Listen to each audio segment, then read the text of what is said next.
Welcome to One Dream, where we talk about all things health and freedom. Today, I sit down to have a timely conversation, one that you're going to want to hear with Ryan Kennedy. He is Florida Citizens Alliance Policy and Advocacy Director. And this group is taking on some of the most pressing issues head on right now. And so we sit down to talk about what we can do and what's ahead because, friends, AI is now entering the classroom and the home and government and policy debates faster than we can even keep up with. And there are groups stepping up, like Florida Citizens Alliance, to address these issues because, believe it or not, kids' data is being sold to the highest bidder, and their minds are being shaped by chatbots today. So parents want to know what this means for their children's education, safety, well-being, good and bad. We're not just, this isn't a one-sided conversation. And states are rushing to pass their own AI rules while the federal government is moving toward a centralized approach. And politically, it's becoming a front page issue, including Trump's most recent orders to completely centralize governance of AI. So today, I'm excited to talk with Ryan. Welcome to One Dream. Thank you. Thank you, Leah, for having me on. It's great to be on. Absolutely. I'm excited about what you guys are doing and the attention that you're bringing to this issue in the state houses. And many parents that I talk to are unsure about whether AI is enhancing or undermining their child's creativity and brains and critical thinking. So, are the learning issues one of your major concerns from a policy perspective? Yes, correct. So what we have seen is, and I'll first start off with the landscape of Florida because that's where we're based out of. But AI in some form or another has been introduced in 30 plus counties. In Florida, we have 67, just as an example. So 30 plus of them have already introduced some form of AI to their children. So that's children directly interacting with AI. Mostly it's through AI tutoring services, but there are some school districts that have allowed greater access to AI, such as the AI chatbots. So it just depends. But to your point, yes, we do see and we do have concerns with some of the learning impact that it will have. One of the things I always start off by saying is there's actually studies that have been done already on AI and its effects on learning. For example, and this was with college students, but MIT did a study where they allowed college students to use AI to completely write their paper, any portions of their paper. So they allowed AI, and then the other group was not allowed to. And as you may think, actually, the MIT study showed that those who used AI actually had decreased concentration skills, some of those critical thinking skills all decreased. They were able to show that. And so we do have concerns with how it's used and when it's used in the classroom. Wow. So you might be putting out a more efficient work product, but what does that mean for you as a human, as the learner? Like, what does learning even mean at that point? Is it the teacher who has the authority to decide how AI is used? Because a lot of these regulations aren't yet in place. So, who does have this authority and responsibility? Correct. So most school districts in Florida and across nationwide, in fact, it's up to a school district decision. So in the Mm. case of Florida, these 30 plus school districts have decided we're going to use AI for one purpose or another. They've passed local regulations in order to encourage their teachers to or to not use AI. There are a lot of flexibility with the teachers and how they want to use it, but it really is coming down to the school districts. Now, the concern with that is because this is such a new technology, a lot of school districts have just gone and embraced it and they try to shove it into an existing regulation somewhere they can point to. And the fact of the matter is AI is not like that. AI can do a lot more than a normal computer can.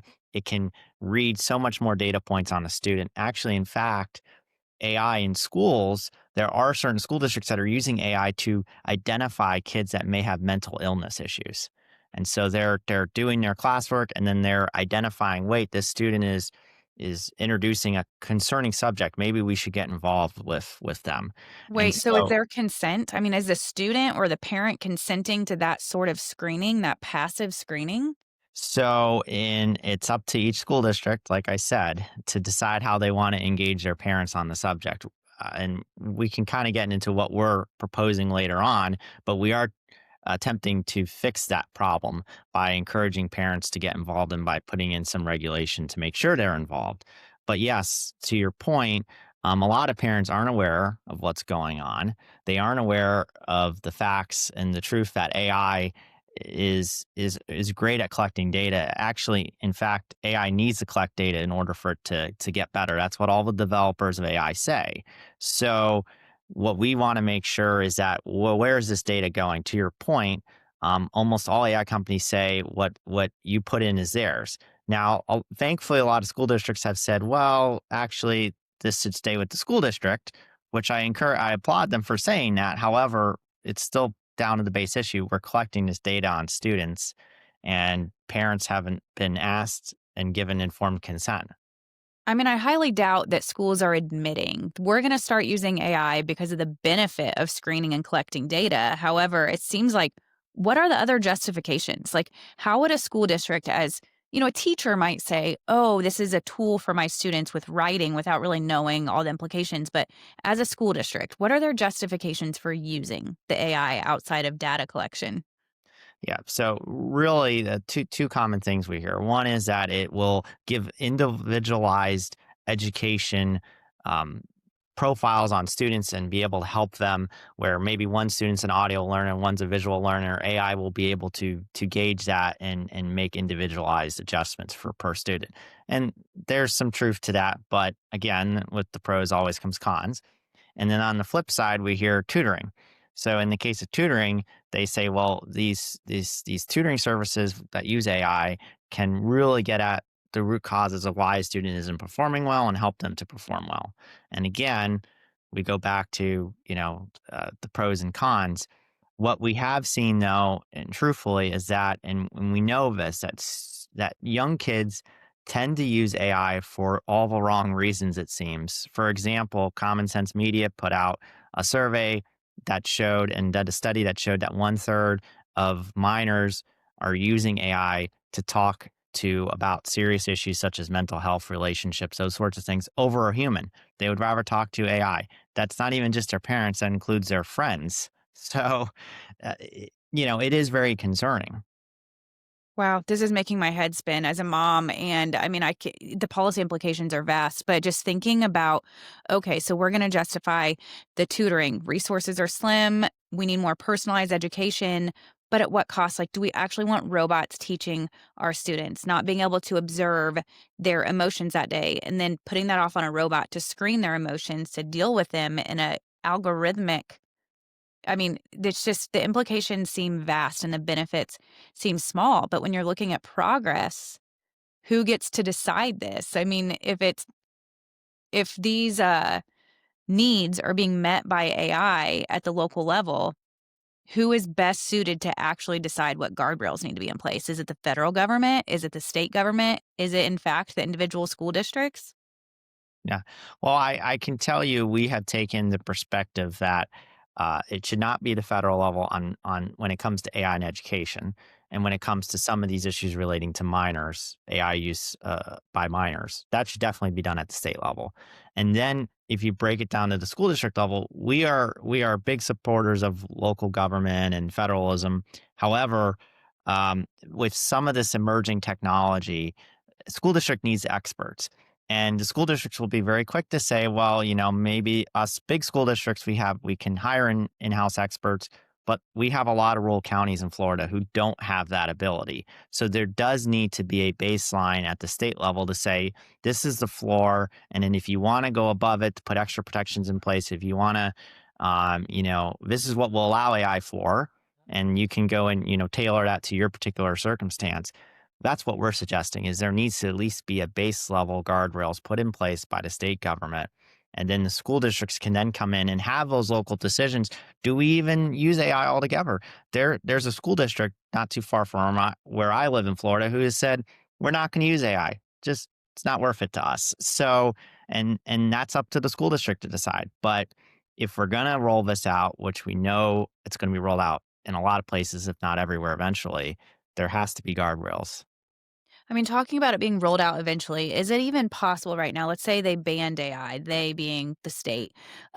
Is it possible to still give all of our students Chromebooks and have AI banned? I mean, that almost seems like they're in conflict.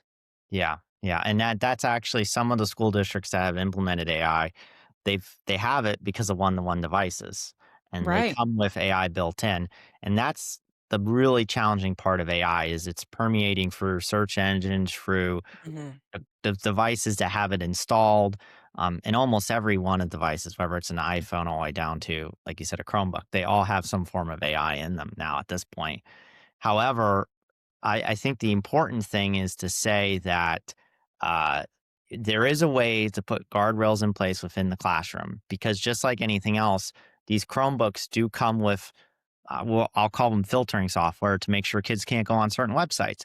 So there are ways that we can do this. We've done it in school settings. I'm not saying that Chromebooks are good or bad, but they have done that. If you go and buy a Chromebook and, from Best Buy or whatnot, it doesn't come with that filtering software on it. So there have been ways school districts have done this.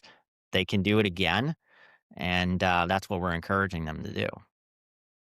Yeah, it almost seems like, every device we have has AI running in the background with or without our consent. I'm not educated on that, but that's just what feels like the direction we're going. And do you have stats on how many what percentage of school districts are using one-to-one devices in 2025? So it has varied within nationwide. A lot of school districts are using it. I don't have an exact number, but one number I do have, which kind of goes back to AI, is actually from ChatGPT, which is the largest kind of provider in the world of AI. They said, Sam Altman said that they have 9 million users worldwide. That's 10% roughly of the world's population. And 80% of those, 75 to 80% of those users happen to be 25 and younger. So we know that these are young people that are using it. There have been a lot of stats to show that the Gen Z and Gen Alpha are the ones that are primarily using AI. And so we know just from that, that a lot of kids are using AI and they're using it with or without the school district's knowledge. Uh, one thing we haven't brought up is, well, what about grade integrity and integrity within the classroom? Mhm. Uh, school districts send home homework. Are kids using the AI to help them with their homework? I mean, these are all things. And actually, the state school districts have admitted that they're having a hard time keeping up with that, with actually knowing whether or not their kids are using AI to write papers because um, there is not any developed technology really out there yet that can help teachers to figure that out because AI can become so personalized with the responses it gives you tailored just for you as a user. So, unlike other types of technology in the past where, you were just copying and pasting things that kind of were everywhere on the internet. I mean, it's probably fair to say that 2025 was a rapid rise in the use of AI. Like development, I don't know, how long has it been there? When is it deployed? But the use of AI has just escalated insanely in 2025. I'm curious if we're going to see standardized tests plummet again because of the effect on critical thinking and attention. I states fought really hard to get test scores in reading and math back up after COVID. And now 2025, we're hit with another anomaly. And I wonder if we're going to see standardized testing take a hit. It's very possible. One of the things, and a lot of people are drawing kind of similar conclusions and trying to connect the dots, but one of the closest things to this that we've seen is with social media. And social media, and I'm not a developer of AI, but from my understanding from talking to people in the industry, AI kind of uses similar algorithm type technology that social media uses. It tries to keep users on for as long as possible by engaging them with content they want to hear or see. And that's very similar to how social media works. And what we saw with social media is that did have an impact with concentration, that did have an Mhm. impact with testing scores. If you look at social media, since it was introduced, it has had a profound effect on young people who primarily are the ones that use it. And so, kind of connecting the dots, a lot of people think AI will just be that on steroids because not only is AI using the same type of techniques, but now AI can tailor things specifically for you and you're interacting with it versus simply just scrolling and liking something or not liking something. This is more tailored now to your experience. So it, a lot of people are saying that it's just going to be social media on steroids, and that did have an impact on testing scores. I wonder how long it takes AI, so let's just say ChatGPT, and to discern the age of a new user. Is it within minutes that AI just knows the age of the person on the other end of the keyboard? And if so, let's say AI knows the age. I mean, they do know the age. How long? I don't know. How long does it take? What are the ethics that are built in? If a young child, if a 10-year-old asks a mother a sensitive question, the response is tailored to the age of that child. What are they ready to hear? What can they handle hearing? What curiosities should or should not be fed? Does AI have any ethics built in to age appropriate responses? Yeah. Well, I can tell you as far as the age goes, yes.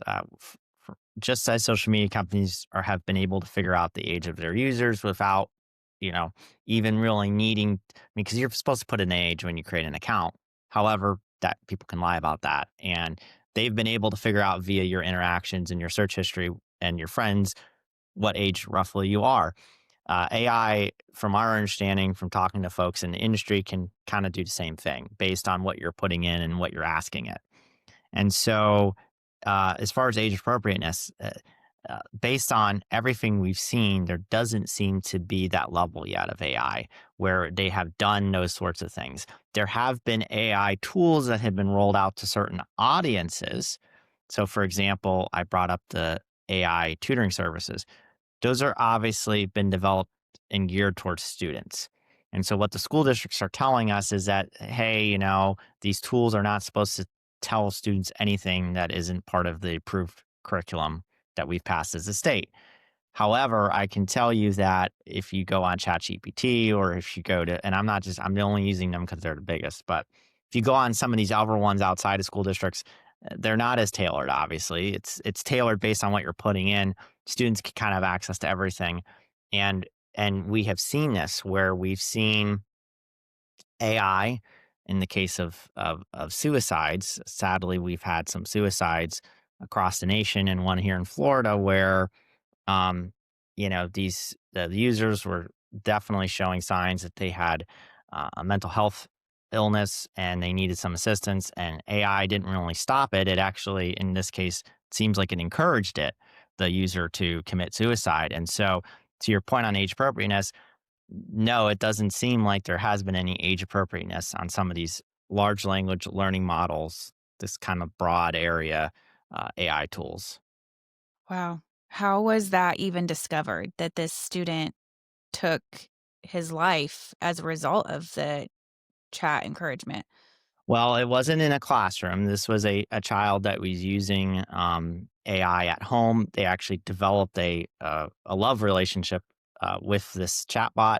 And again, because chatbots can be tailored based on your input, if you go into an AI chatbot and you say, "Oh, I want you to speak using, in a British way," and some of them don't have voice capabilities. But if you want to take on a persona, you can actually tell AI to do that, and AI will take on the persona of what you give it.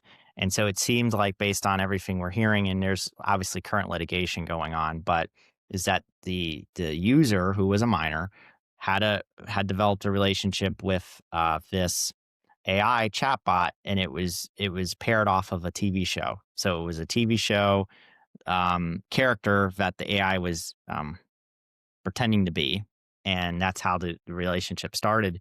And it wasn't a quick thing, but it was over the course of, it seemed like, I think, a few months that this sort of relationship developed, and then AI, because they want you to keep you on, tries to tell you what you want to hear. Hmm. It's heartbreaking. Yeah, we don't even know what our children have access to this day and age because we don't even understand what the capabilities and access are. And I know that your governor, Ron DeSantis, has spoken out about this. I saw him post on X, I think it was a week ago or so, that he said that he's committed to safeguarding Floridians' rights, data, tax dollars, and way of life. So he announced new legislation that will establish an artificial intelligence bill of rights. And will that artificial intelligence bill of rights for Florida address any of your concerns with kids in school? Well, from what we have seen, these bills have not been filed yet, so we always have to look at them before we make a final judgment. But based on what the governor's office has put out and the governor put out, it does seem like some of our concerns may be addressed in that.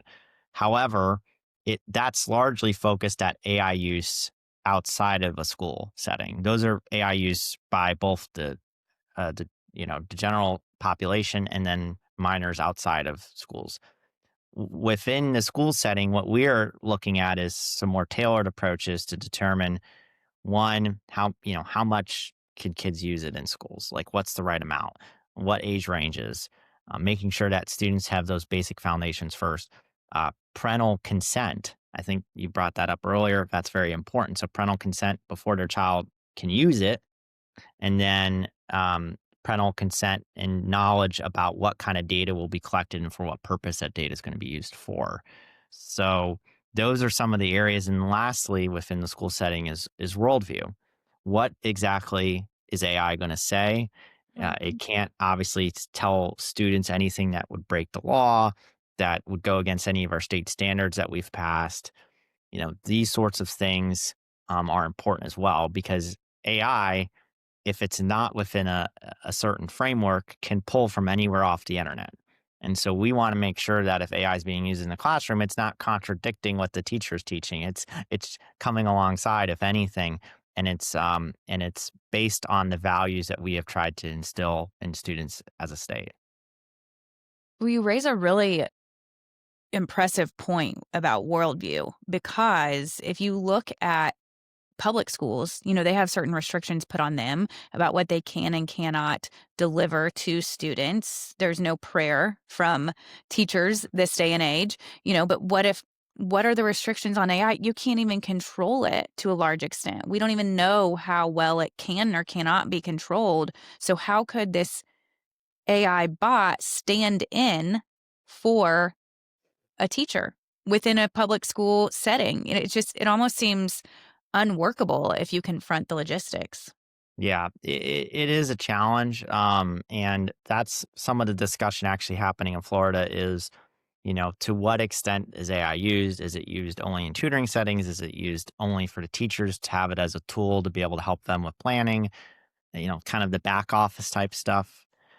Those are conversations that are happening actively, and the legislative body seems to be coming around this concept, kind of like our line of thinking, which is that there needs to be something done. There has to be some basic guardrails put in place to protect students, to give parental rights, those sorts of things to this area. And then, deciding, okay, so if it is used, for what purposes can it be used? That is where the legislative body is moving towards, which is great, because it is in line with what we've been trying to advocate for. Uh, I think we're AI, just like anything else, it's improving and expanding, and it's developing so very quickly that I think this is probably going to be a multi-year type setup, because as AI becomes smarter, it's going to start rationalizing and those sorts of things, and that's obviously a totally different animal than what we're dealing with now. So I think we're going to have to kind of look at this every so often. Absolutely. So what are some of the best and worst uses of AI that you have seen in schools so far? Yeah.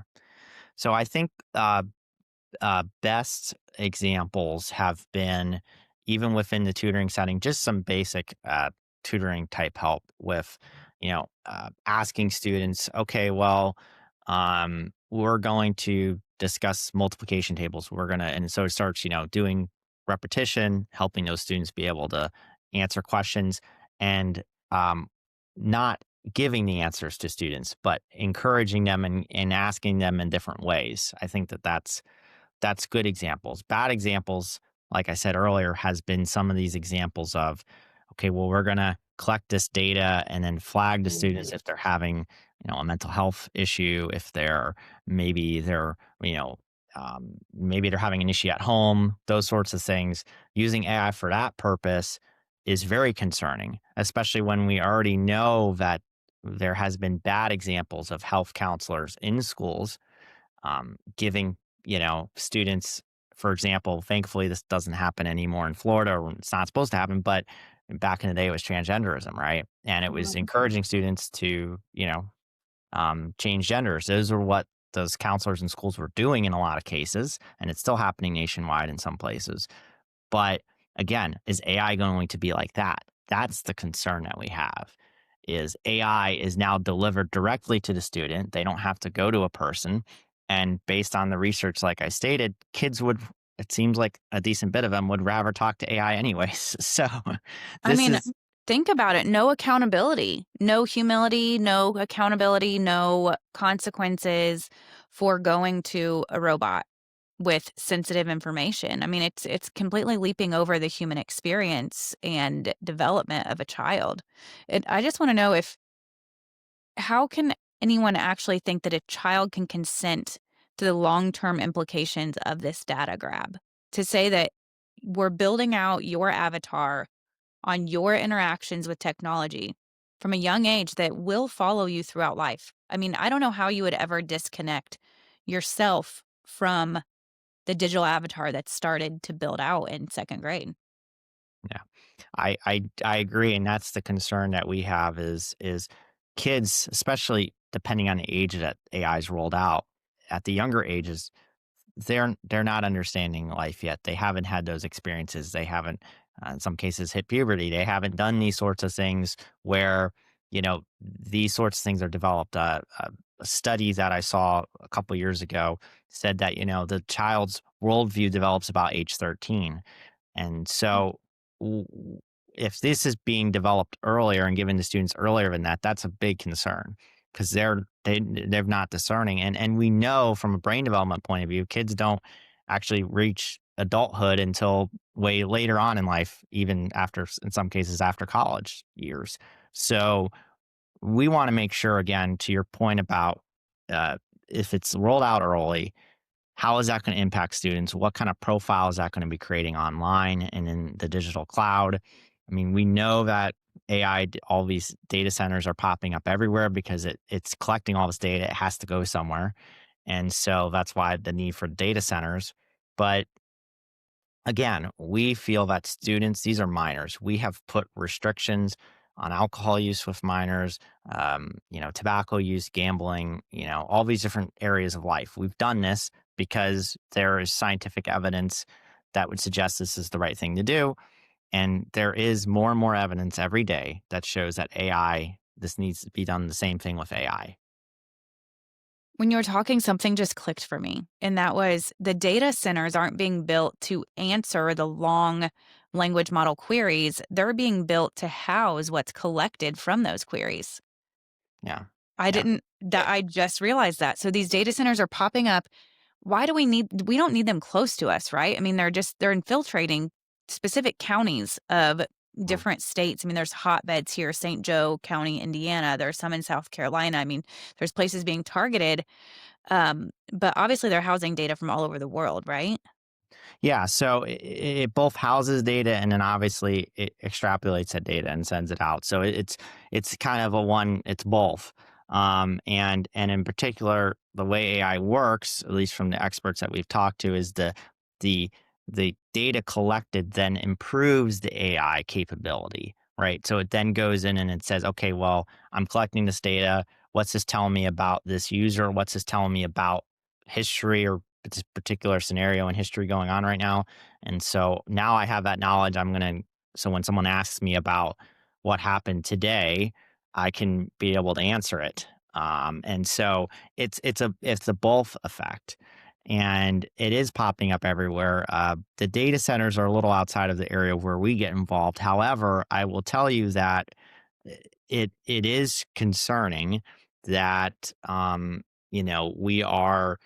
we are having all this data stored, and in particular, minors. I think that that's the key here. Is Mhm. again, these are minors. These are children, and uh, Mm-mm. these children, again, to your point about consent, they are not at the age where they can give consent for really anything in society. And it's always been given to the parents. The parents have always said to have the child's, the ability to consent for their child. And in the case of AI, it does not, at this point, it seems anywhere that the parents are even doing that. Do you think parents fully understand the trade-off that comes with AI-powered tools and their kids using them? We've actually started a series of symposiums across Florida to engage parents, let them know about these trade offs and about the pros and cons of AI. And it appears, based on our conversations with a lot of parents, that they don't seem to understand it. They think that overall AI has productivity. Oh well, I use it in my business. So I use it in my business to automate things. So it must be good overall. Again, I think the difference with that is there's in our my kind of way of thinking, there's two types of AI. There's kind of this automated back office type use of AI, which has a lot of benefit, doesn't really seem to have a lot of downside because it's really doing clerical type work and those sorts of things. Um, you know, and then Mhm. on the flip side, there's these other large language model types AIs, which are these chatbots. They're the ones that are interacting with people that are, in the case like the Chat GPTs or the Groks of the world, those examples, those are them. And so there's two types. And I think, it gets conflated all the time. Parents just see it as AI is the one and not the other. And because they only have experience with one and not the other. Yeah. Well, I mean, parents are overwhelmed with keeping up with, households that require 2 incomes and how the world's rapidly evolving, and not only are the parents overwhelmed, the schools are overwhelmed, and they think sometimes it's their job to solve the mental health issues that are rampant with anxiety and social isolation and depression at historic highs. And now introducing AI companions and hearing you talk about the AI tutors and emotional support chatbots, and some fear, like, are we moving further away from human connection and what's natural when our kids need us to be going the other direction? So, is this a grand experiment on how psychologically safe these things are for our kids? Because I feel like it's yet another experimental use of technology that will have a generational impact. Yeah. Eh, from what we've seen, I can't answer to whether or not these AI companies are purposely trying to use minors for that purpose. However, what I will say is, even if that's not the intended purpose, the data is being collected on them. It's being used to further develop its AI tools. That's at least, at the very least, parents need to have consent. They need to at least know whether or not their child is having access to it. In our opinion, with some of these chatbots, and we've actually tried to advocate for this, that kids shouldn't be using chatbots as minors altogether, full stop. If you want to use AI for a particular purpose in the sense of tutoring or for those sorts of things, that's one thing. But for these other big chatbots, they're not safe and they're not good for users under the age of 18 to use. That's what we've been advocating for. So, is Um, ChatGPT considered a chatbot? Yeah, so those are called large language models, which essentially are your classic form of chatbot. So there's different types of AI, and they serve different purposes.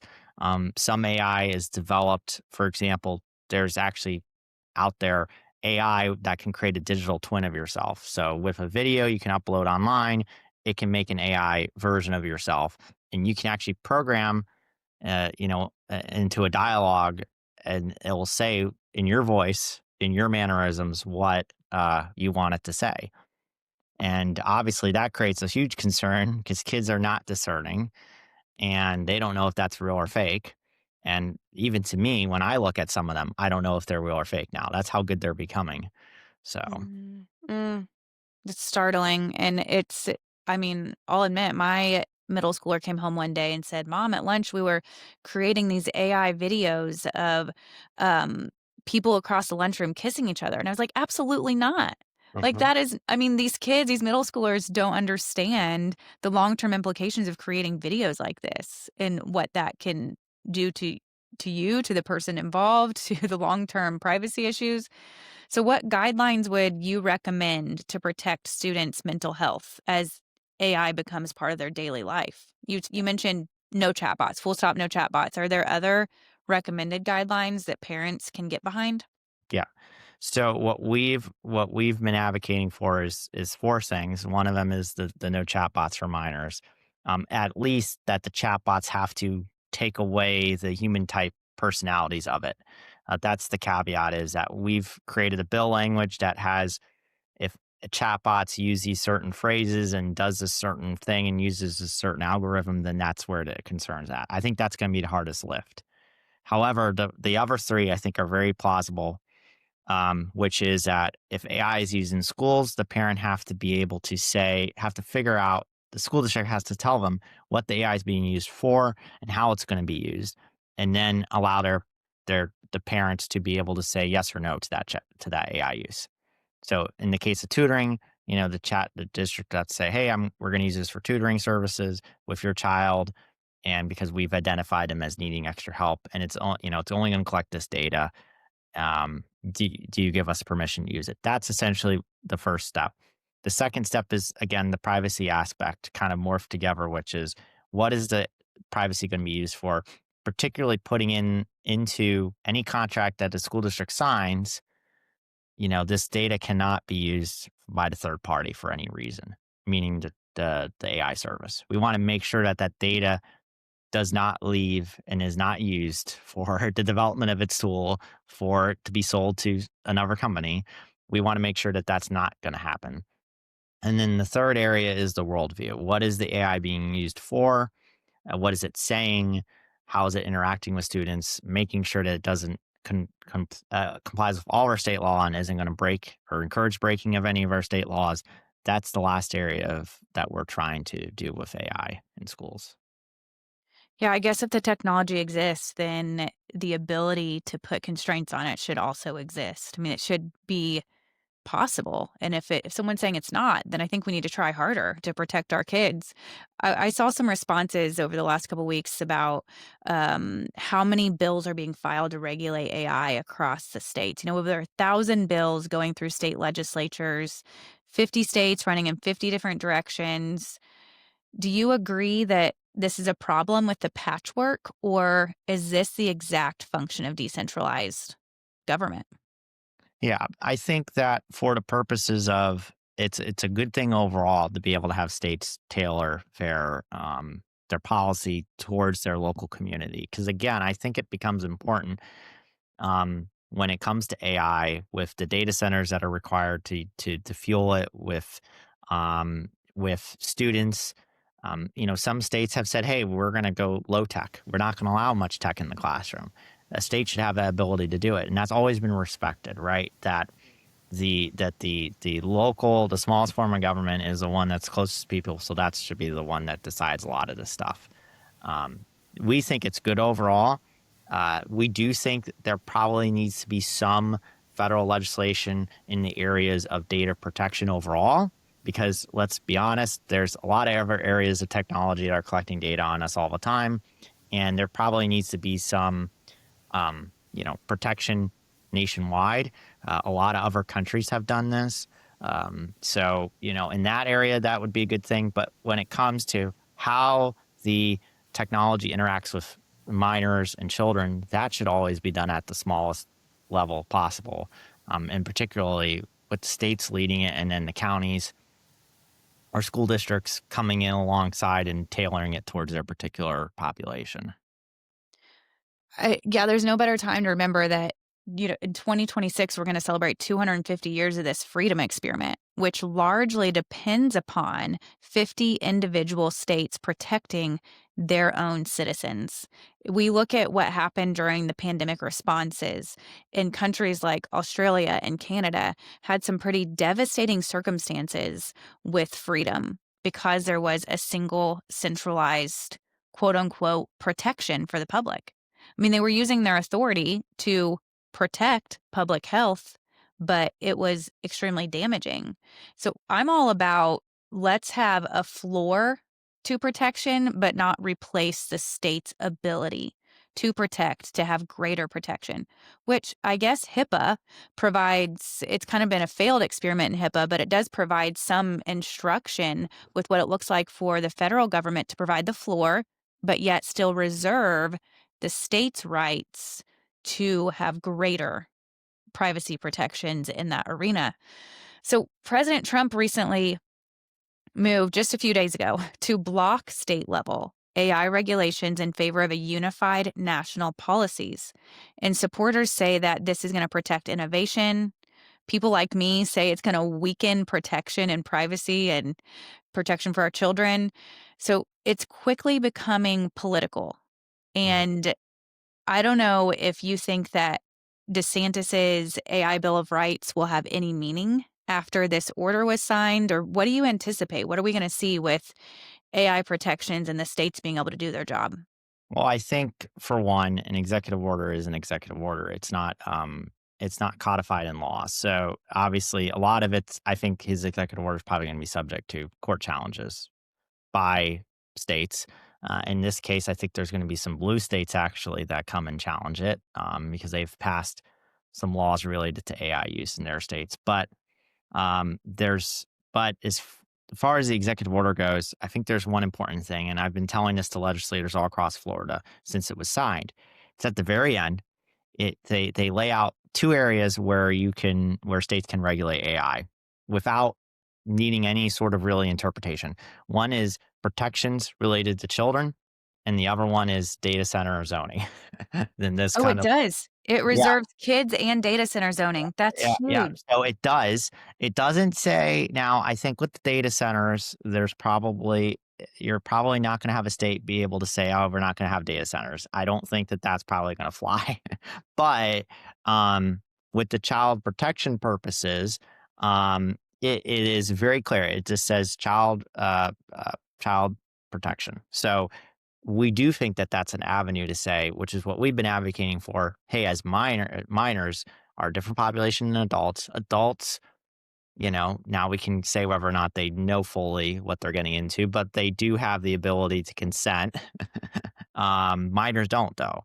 And Mm-mm. so that's why and we've been encouraging legislators to continue on down this path of putting some guardrails in place for what we've been advocating for, which is within school and with minors. You know what? I hope we see industry held accountable early and harshly with these risks because we don't have time to just wait and experiment and play with the future of our children when it comes to mental health and privacy and their understanding of relationships. I mean, we think psychotropic drugs have done a number on our children's brains. The degradation of something that seems so innocent could be just as harmful. So, what in your ideal world, what specific changes do you want to see immediately to policy with AI in schools? Immediately, the first thing is getting parents involved in the decision making process, whether or not their child can have access to AI. That's the first thing, and the second thing is, again, what content is AI talking about? What exactly, what time frames can AI be rolled out to children? What age ranges? Those are the immediate things that need to be put in place now to protect kids and to encourage parents to get more involved so they can give informed consent on behalf of their minors, which we have been the standard in a lot of areas of our society. Do you have resources that parents could go and start educating themselves, or do you have favorite outlets or resources that you recommend? Yeah, so we have a website, goflca.org.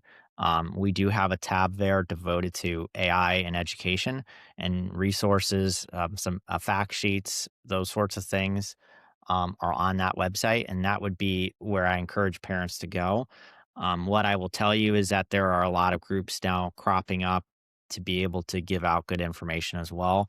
There is some good info out there on AI, and we're trying to work with different organizations. We actually have 18 organizations now we're working with. Uh, some of them are nationwide, some of them are local on this topic, and to try to get some guardrails. So Well, it's great to see unity cropping up because I know that in the grassroots movement, when we're going against the biggest industries, it requires coming together, using our voices in order to have an impact. If we want to be stakeholders, we have to be willing to inform ourselves and show up. I mean, this talking about 250-year freedom experiment, a free population has to be an educated population. Otherwise, freedom falls out the bottom. So, if you could have one piece of advice to our audience on this issue going forward, what would that be? And how do people follow your work? Yeah.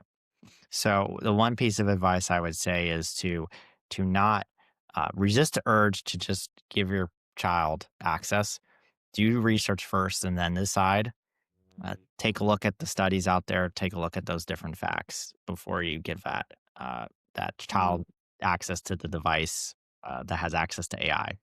And again, go to our website to find out more information. Go flca.org. Follow us on social media.